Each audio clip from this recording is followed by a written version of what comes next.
সকাল সকাল থটমাটারে লইয়ে বইয়ে পড়ছি চুলটার একটু যত্ন করার লাগে। কিছুদিন ধরে খেয়াল হতাছি মোর চুলগুলো একদম কাউয়ার বসার মতন হয়ে গেছে। আর এই চুলগুলো একদম সিল্কি আর সুন্দর করার লাগে মুই একটা প্যাক বানাইছিলাম। এর লাগে ছেলে দাওয়াইটা বাড়ির মজার মজার খাওন, গরুর গোশ বুনা, তার লাগে ছেলে জাতীয় মাছ ইলিশ। আমি কি এগুলো মিস করতে পারি কোন দিন? রাইট তখন 10টা বাজে। তখন মুই আর মোর বইনে দুইজনে মিললা মেহেন্দি গাছে সব মেহেন্দি তুলে লইছি মাথায় দেওয়ার লাগা। তাড়াতাড়ি ঠেলায় মোরা কিন্তু ডালপালা সহকারী মেহেন্দি তুলে লইছিলাম।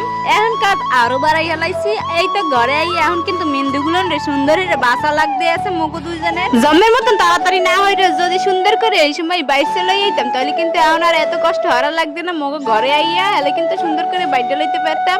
এখন তো ডালপালা ছাড়াইতে আরো সময় লাগছে।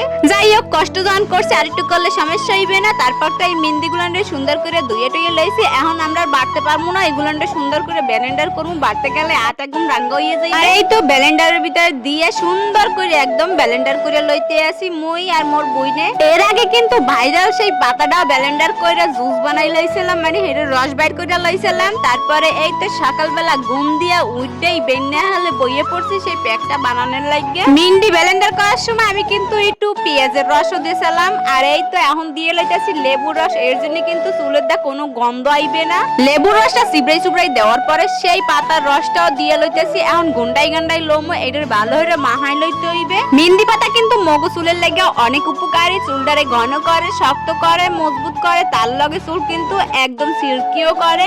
যতই মাইয়েরা সুন্দরী হোক না কেন চুল ছাড়া কিন্তু মাইয়েগো সৌন্দর্য একদমই বাড়ে না। আর যাগো মাথায় চুল একদমই নাই তারা কিন্তু এই প্যাকটা বানাইতে পারে। এতে করে আপনাকে চুলের গোড়া শক্ত হইবে, চুল পড়া বন্ধ হইবে, আর চুলগুলো কিন্তু সিল্কি হয়ে যাইবে, সুন্দর দেখাবে। চুলটা এতে সুন্দর করে মাহাই জয় লইয়ে তারপর কিন্তু মোরা দাওয়াইতে বাড়ি চলে গেছি। মানে মগো পাশেই মোর জালেরা থাকে হেগো বাড়ি এসবো মগো দাওয়াত ছেলে সবাই হেগো বাড়ি চলে গেছে। মই কিন্তু আবার মেলা মানুষের রান্দা টান্দা পারি না রানতে। এর জন্য মোর শাশুড়িরে মোরা দুইজনে হেল্প করে দিতেছিলাম মুই আর মোর জালে মিল্লা। মোরা যেহেতু টোনাটনির সংসার তাই দুইজনের তাই রাঁধতে পারি। বেশি জোর গেলে 3জন কি 4জনের রান্দা রাঁধতে পারি।